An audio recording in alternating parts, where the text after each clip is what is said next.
성경 에베소서 4장 1절부터 16절까지입니다. 신약 에베소서 4장 1절부터 16절입니다.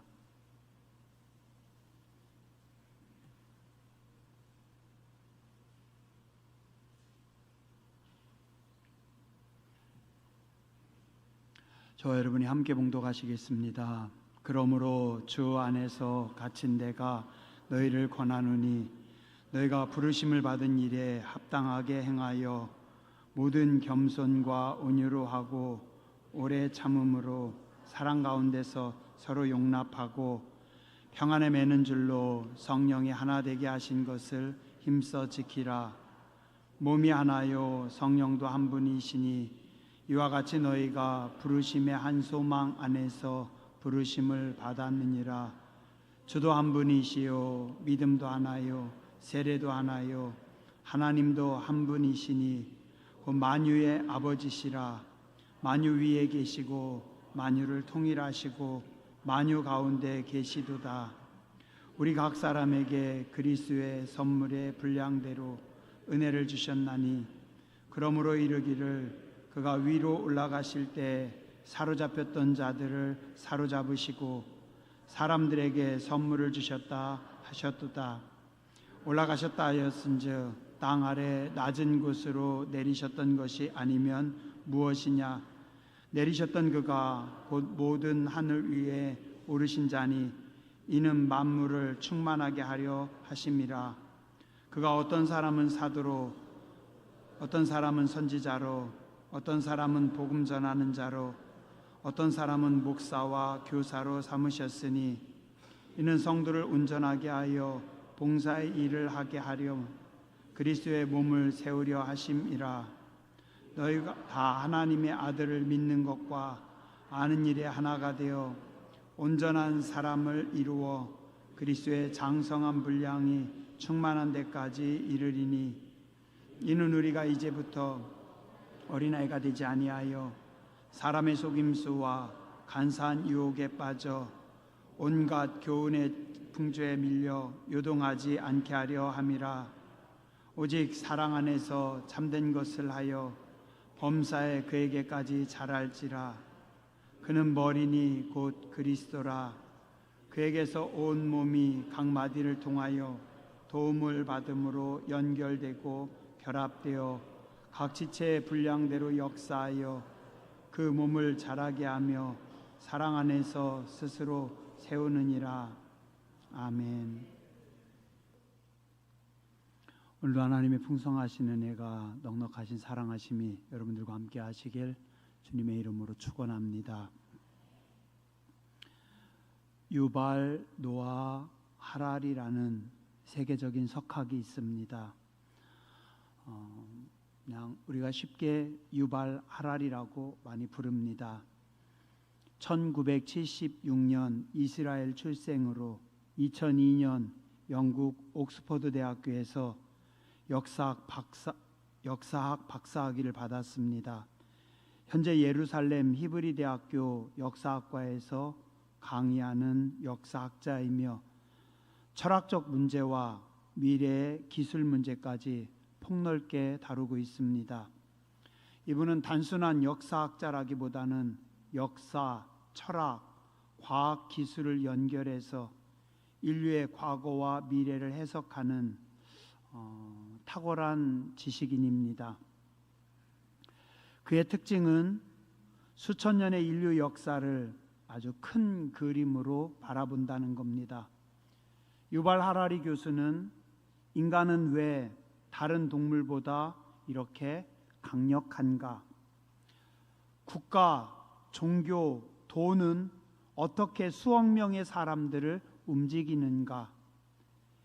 AI가 등장하면 인간의 미래는 어떻게 되는가? 라는 질문들을 던집니다. 그의 책들은 현재 전 세계적으로 수천만 부가 팔렸고 그리고 수십 개 언어로 번역됐습니다. 대표적으로 4개의 책을 썼습니다. 2011년도 사피엔스라고 하는 책을 썼습니다. 인간은 어떻게 여기까지 왔는가? 인류의 탄생부터 농업혁명, 종교, 국가, 과학혁명까지 인간의 역사를 큰 틀에서 설명하고 있습니다. 두 번째, 2015년도 호모 데우스라고 하는 책을 썼습니다. 제목이 참 놀랍습니다. 데우스는 라틴어로 데우스, 테우스, 신이라고 하는 뜻입니다. 호모는 인간입니다. 호모 테우스, 즉 신이 되고자 하는 인간. 인간은 앞으로 무엇이 되려 하는가? AI, 생명공학 등의 발전으로 인간이 자신의 몸과 마음까지 바꾸어서 미래에는 신과 같이 되려고 한다고 합니다. 세 번째, 21세기를 위한 21가지 제언, 2018년도에 썼습니다. 그렇다면 우리는 지금 어떻게 살아야 하는가? AI, 가짜뉴스, 정치, 교육, 종교, 자유, 이런 것들, 우리가 현재 직면한 문제들에 대해서 논합니다. 그리고 2년 전 2024년도에 넥서스라고 하는 책을 썼습니다.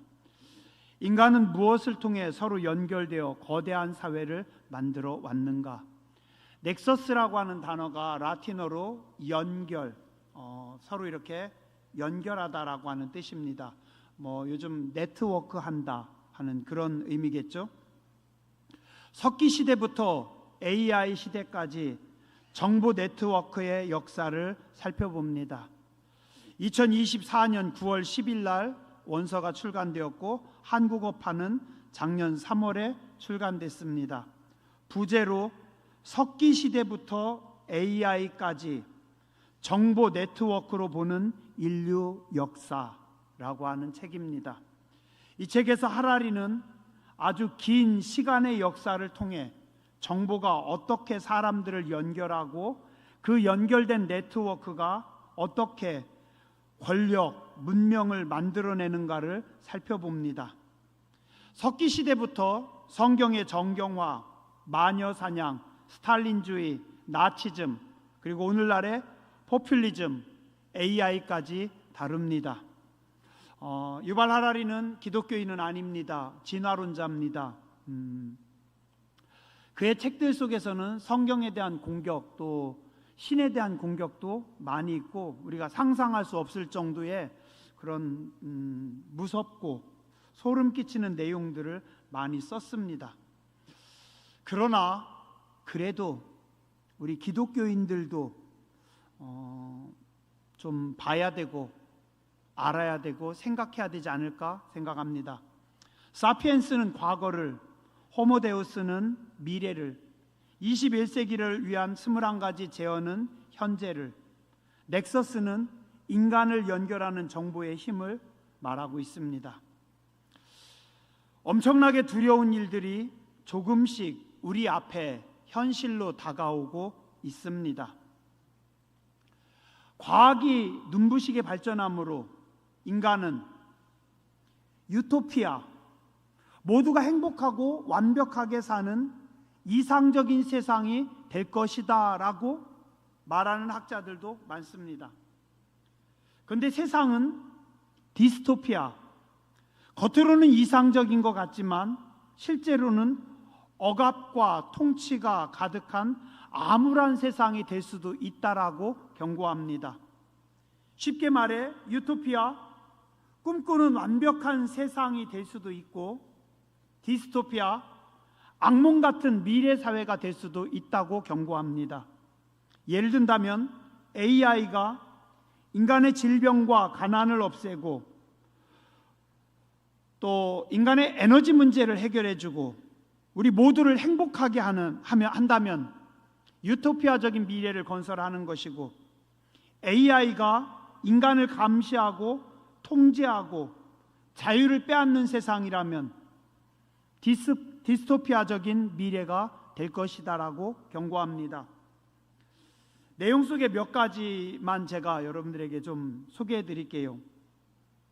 넥서스의 6장에 보면 새로운 구성원, 컴퓨터는 인쇄술과 어떻게 다른가에 나오는 이야기 중에 하나입니다. 미얀마라고 하는 나라의 로힝야 사태를 페이스북 알고리즘으로 벌어진 이야기다라고 설명합니다. 2016년에서 2017년 미얀마에서는 로힝야족이라고 하는 소수민족이 있었습니다. 이들에 대한 증오와 폭력이 극단적으로 확산되었습니다. 왜냐하면 미얀마 안에는 불교인들이 많았고, 그 다음에 아주 소수의 이 로힝야족은 소수의 이슬람교도들입니다. 근데 불교 극단주의자들이 이 로힝야족을 살해하고, 그래서 많은 사람을 죽이고, 또 어린 여자아이들한테도 못된 짓을 많이 하고, 그래서 70만 명 이상이 방글라데시로 몸을 피합니다. 유엔 진상조사단은 페이스북이 증오와 폭력을 확산하는 데 결정적인 역할을 했다고 지적합니다. 왜 페이스북일까요? 페이스북이 알고리즘 때문이라고 합니다. 페이스북이 좀 더 많은 사람들에게 알려지고 좀 더 많은 사람이 페이스북을 쓰게 해라. 그랬더니 AI 알고리즘이 그러면 사람들이 관심을 갖고 사람들이 많은 시간을 들이는 것은 분노에 대한 거다. 그래서 분노 콘텐츠들을 많이 띄워줍니다. 그것 때문에 이 미얀마의 불교 성향을 가진 극단적인 스님이나 사람들이 이 로힝야족에 대해서 가짜 소문들을 만들고 나쁜 말을 만들고 아주 험악한 말을 만들어서 저들은 우리나라의 악이다라고 퍼치고, 그걸 페이스북 알고리즘이 많은 사람들에게 너무 많이 보여줘서 그걸 본 사람들이 다 분노하고 그들의 증오가 증폭되어서 그런 엄청난 사건이 벌어졌다라는 겁니다. 페이스북의 목적은 단순합니다. 좀 더 많은 사람들이 페이스북을 쓰게 하는 겁니다. 그런데 이 알고리즘을 AI 스스로가 사람은 분노와 공포, 증오에 많은 시간을 들여서 잡힌다라는 것을 깨닫고 이 인간의 분노를 이용해서 페이스북 알고리즘이 퍼쳐버린 겁니다. 비슷한 사건이 또 있었습니다. 2012년도에서 2016년도 2012년도에 유튜브가 하루에 약 1억 시간을 사람들이 시청했대요. 엄청난 거죠. 그런데 유튜브는 AI 컴퓨터에게 이 1억 시간을 하루에 10억 시간을 인류가 쓰도록 늘려라 라고 주문했대요. 그랬더니 AI 알고리즘이 수많은 고객들에게, 이용자들에게 유튜브를 더 많이 보게 하는 방법이 뭘까? 개발자가 가르쳐주지 않았는데 컴퓨터가 스스로 설계를 합니다. 그래서 찾은 것이 인간은 증오, 공포의 어떤 극단적인 콘텐츠에 더 민감하고 시간을 더 많이 들인다.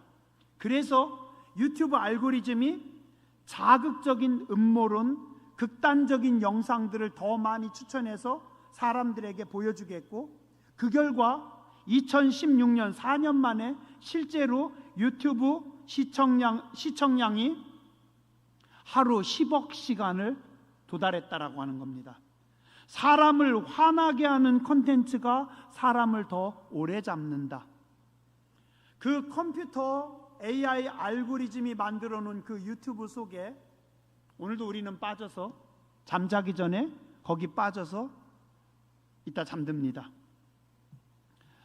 하나의 사건을 더 말씀드리겠습니다. 2018년도입니다. 브라질에서 대통령 선거를 하는데 자이로 보우소나루라고 하는 분이 대통령이 됐는데, 이분이 대통령이 될 때 영향력을 많이 끼쳤던 사람들이 누구냐면 유튜버들입니다. 많은 유튜버들이 이 사람을 띄우는 콘텐츠를 많이 만들었고, 그 중에는 가짜도 있었겠지만 진짜도 있고 가짜도 있었겠죠. 그 콘텐츠를 많이 퍼쳐서 국민들이 유튜브 콘텐츠를 많이 봤고, 그 결과 이 사람을 이 사람에게 표를 더 많이 줘서 대통령이 되도록 했다라는 겁니다. 알고리즘의 목표는 단순합니다. 사람들이 계속 보게 하라. 근데 사람들은 그것 때문에 분노하고 흥분하는 콘텐츠를 더 많이 보고, 알고리즘은 그런 콘텐츠를 더 많이 추천하고, 그래서 거의 모든 나라가 지금 정치적인 양극화 시대로 들어가고 있습니다. 유발 하라리는 그런 말을 합니다. 정보가 많아지면 인간이 더 지혜로워지는가? 그런가요? 심지어는 유발 하라리의 책에서 진리는 중요하지 않다. 얼마나 많은 사람들이 이 정보를 접하느냐가 중요하다. 엄청난 거죠? 진리가 아니어도 괜찮아요. 가짜여도 괜찮아요. 그냥 더 많은 사람들이 들어오고, 더 많은 사람들이 우리가 끌고 가는 대로, 우리가 보여주는 대로 끌려만 오면 된다는 겁니다. 넥서스에서 이 부분을 많이 다룹니다. 연결 자체가 선은 아닙니다. 그러나 무엇으로 연결하고 무엇을 중심으로 되어지는가가 중요합니다. 분노로 연결된 사람들은 서로를 공격합니다. AI 알고리즘의 무서움을 요즘 우리도 종종 경험합니다. 이제 사람들의 손에서 종이책들이 사라집니다. 조금만 두꺼워도 사람들이 잘 보지 못합니다. 안 잡고 내려놓습니다. 예전엔 목사님들이 설교 시간에 성도님들 TV 시청 시간을 줄이세요, 드라마 시간을 줄이세요 라고 설교했는데, 요즘은 유튜브 좀 줄이세요, 유튜브 좀 덜 보세요, 잠자기 전에 손에서 핸드폰을 1m 이상 떼어놓으세요. 이제 그렇게 설교해야 됩니다. 뜨끔뜨끔한 분 많죠?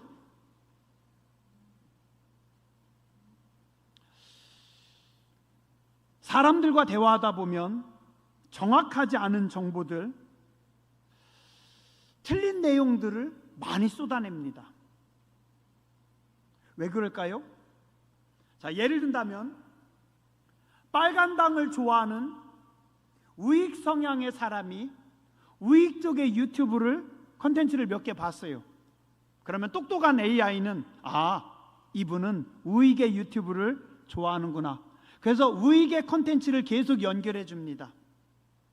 그리고 그 속에 가짜 뉴스까지 같이 섞어서 보내줍니다. 그러면 이 사람은 AI가 보내주는 유튜브 컨텐츠를 보면서 처음에는 그냥 우익이었는데 점점 더 가가지고 극우가 됩니다. 유튜브 조회수로 돈을 벌고자 하는 유튜버들은 더 자극적인 컨텐츠를 만듭니다. 살짝씩 양념으로 거짓 뉴스도 끼워 넣습니다. 왜요? 그래야 조회수가 더 많이 나오니까. 파란당을 좋아하는 좌익분들도 좌익이라니까 이상하네요. 죄송합니다. 뭐라고 해야죠? 어쨌든 파란당을 좋아하는 좀 진보적인 사람들도 마찬가지입니다. 그분들이 좋아하는 콘텐츠가 점점 깊어지다 보니까, 거기 몰두되다 보니까 한쪽은 극우로 달리고 한쪽은 극좌로 달리고, 그래서 국가가 점점 양극화됩니다. 명절에 아버지와 아들이 사회 이야기하다가, 사업 이야기하다가 정치 이야기로 번지는 바람에 아버지와 아들이 싸움을 합니다. 친구끼리 이야기하다가 20년 지기가 서로 갈라져서 등을 돌려버립니다. 새로운 대통령이 선출되면 대통령 띄우기 작업을 많이 합니다. 대통령과 영부인들이 훌륭하다는 콘텐츠를 계속 국민들에게 홍보합니다. 문재인 대통령 때, 윤석열 대통령 때, 이재명 대통령이 되니까 마치 구글 알파벳이 대한민국의 새로운 정권에게 자기들이 우호적인 기업이라고 적당히 박수를 보내면서 지지율을 상승시켜주기 위해서 대통령과 영부인 띄우는 그 콘텐츠들을 계속 보내줍니다. 그걸 보다 보면 당연히 지지율이 올라가겠죠. 브라질 대통령 선거의 예처럼 앞으로는 점점 더 AI가 원하는 방향의 사람들이 국민들에게 인기를 얻고 유튜브나 페이스북에 더 많이 노출되는 사람들이 인기를 얻고 그분들이 대통령이 될 거고 국회의원이 될 거고 지방자치단체장들이 될 거라는 겁니다. 실제 많은 부분 그렇게 가고 있습니다. 그러면 앞으로 우리의 지도자들은 인간이 뽑는 게 아니라 AI 알고리즘이 추천해주는 사람으로 거의 많은 사람들이 그 방향으로 밀려가는 겁니다. 넥서스는 라틴어에서 나온 말로 연결, 결합, 연결점, 중심, 축이라는 뜻입니다. 예를 들면 사람과 사람 사이의 연결, 관계, 정보와 정보의 연결, 인간과 AI의 연결, 권력과 정보의 연결 같은 겁니다. 유발 하라리는 넥서스에서 데이터 정보가 가장 강력한 무기이고 이 정보가 심지어는 신적인 위치에까지도 올라갈 수 있다. 그래서 데이터가 인간 위에 서고 이 정보가 데이터가 신이 되는 세상이 올 것이다라고 경고합니다. 어떻게? 무섭죠. 대략 30년, 40년 전쯤 한국 교회는 내가 본 천국, 휴거 같은 주제가 강력했습니다. 저도 고등학교 때, 대학교 때 그 책들을 보면서 무서웠고 긴장했습니다. 그리고 그때 참 많이 이야기한 성경 구절 중에 하나가 요한계시록 13장 18절이었습니다. 지혜가 여기 있으니 총명한 자는 그 짐승의 수를 세어보라. 이것은 사람의 수니 그의 수가 666이니라. 기억나는 분들 있으시죠?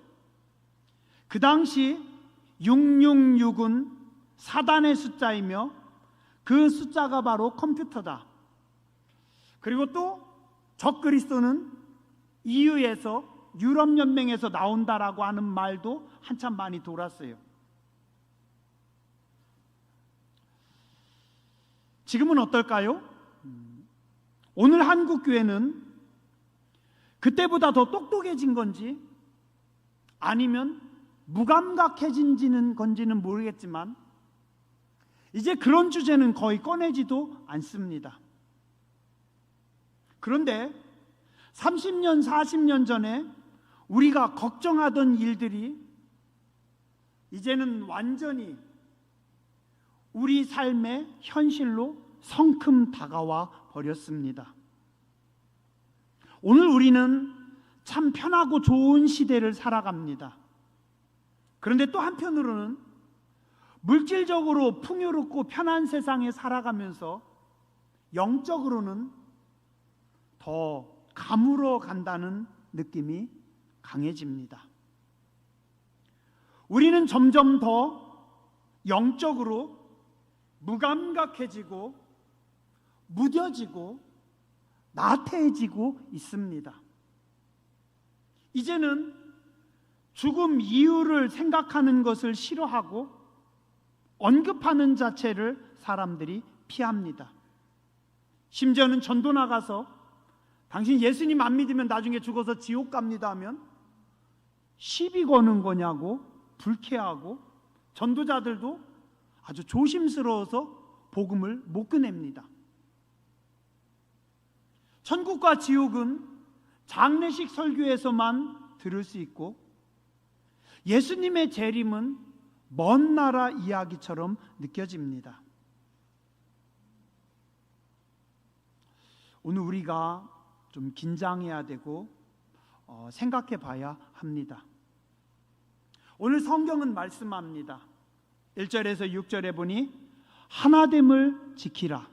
한번 따라서 하시죠. 하나됨을 지키라. 3절입니다. 평안에 매는 줄로 성령이 하나 되게 하신 것을 힘써 지키라. 성도는 각자 다르지만 한 몸, 한 성령, 한 소망, 한 주님, 한 믿음, 한 세례, 한 하나님 안에서 하나라고 말씀하고 있습니다. 성경은 성령님께서 하나 되게 하신 것을 성도들이 힘써 지키라고 합니다. 4절, 몸이 하나요 성령도 한 분이시니 이와 같이 너희가 부르심의 한 소망 안에서 부르심을 받았느니라. 성도는 성령님과 하나된 존재입니다. 그러므로 성도는 내 안에 모신 성령님을 따라서 성령님과 하나가 된 동행하는 삶을 살라고 말씀하고 있습니다. 로마서 8장 9절과 11절에 보니 만일 너희 속에 하나님의 영이 거하시면 너희가 육신에 있지 아니하고 영에 있나니 누구든지 그리스도의 영이 없으면 그리스도의 사람이 아니라. 또 그리스도께서 너희 안에 계시면 몸은 죄로 말미암아 죽은 것이나 영은 의로 말미암아 살아있는 것이니라. 예수를 죽은 자 가운데서 살리신 이의 영이 성령이 너희 안에 거하시면 그리스도 예수를 죽은 자 가운데서 살리신 이가 하나님께서 너희 안에 거하시는 그의 성령으로 말미암아 너희 죽을 몸도 살리시리라. 로마서 8장 26절에서 27절 이와 같이 성령도 우리 연약함을 도우시나니 우리는 마땅히 기도할 바를 알지 못하나 오직 성령이 말할 수 없는 탄식으로 우리를 위하여 친히 간구하시느니라. 마음을 살피시는 이가 성령의 생각을 아시나니 이는 성령이 하나님의 뜻대로 성도를 위하여 간구하심이니라. 성도의 가장 강력한 네트워크는, 성도의 가장 강력한 연결점은 성령님이십니다. 성령님. 그래서 뭐 하라고요? 성령님께 민감하라. 성령님과 동행하라. 따라서 하시죠. 성령님께 민감하라. 성령님과 동행하라. 성도는 성령님과 하나가 될 때 가장 강력하다라고 성경은 말씀하고 있습니다. 오늘 에베소서 4장 5절에 보니 주도 한 분이시요 믿음도 하나요 세례도 하나다. 여기서 주는 예수님이십니다. 예수님과 성령님은 한 분이십니다. 에베소서 4장 6절 하나님도 한 분이시니 곧 만유의 아버지시라. 성부 하나님도 한 분이십니다. 성자 예수님, 성부 하나님, 성령 하나님, 세 분이 한 분이시라는 겁니다. 성부 하나님, 성자 예수님, 성령 하나님 세 분이 삼위일체가 되어서 하나로 연결되시고 한 분으로 움직이시고, 그게 가장 강력한 하나님의 능력임을 성경은 말씀하고 있습니다. 우리가 그 안에 거하려면 어떻게 해야 돼요? 우리도 내 안에 오신 성령님, 그 성령님을 따라서 내가 성령님과 하나가 될 때, 성령님과 내가 깊은 관계 가운데 있을 때 비로소 하늘의 능력을 입음을 성경은 말씀하고 있습니다. 7절부터 12절 이렇게 말씀합니다. 각자의 자리에서 함께 섬기라. 따라서 하시죠. 각자의 자리에서 함께 섬기라. 그리스도께서, 예수님께서 우리 각 사람에게 그에게 맞는 은혜와 은사를 주셨습니다. 어떤 분은 사도로, 어떤 분은 선지자로, 어떤 분은 복음 전하는 자로, 어떤 분은 목사로. 에베소서 4장 11절 12절 그가 어떤 사람은 사도로, 어떤 사람은 선지자로, 어떤 사람은 복음 전하는 자로, 어떤 사람은 목사와 교사로 삼으셨으니 이는 성도를 온전하게 하여 봉사의 일을 하게 하며 그리스도의 몸을 세우려 하심이라. 오늘 우리는 서로 다른 지체들입니다.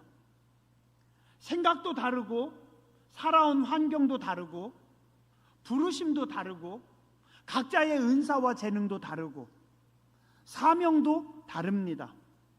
그러나 우리는 한 분이신 예수님의 몸된 교회를 세우는 존재들입니다. 이는 성도를 온전하게 하여 봉사의 일을 하게 하며 그리스도의 몸을 세우려 하심이라. 그리스도의 몸이 뭐예요? 교회입니다.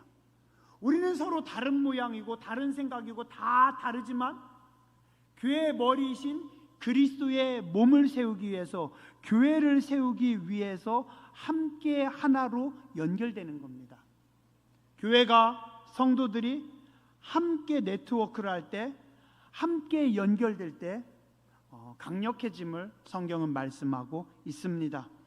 마지막으로 따라서 하시죠. 함께 자라가라.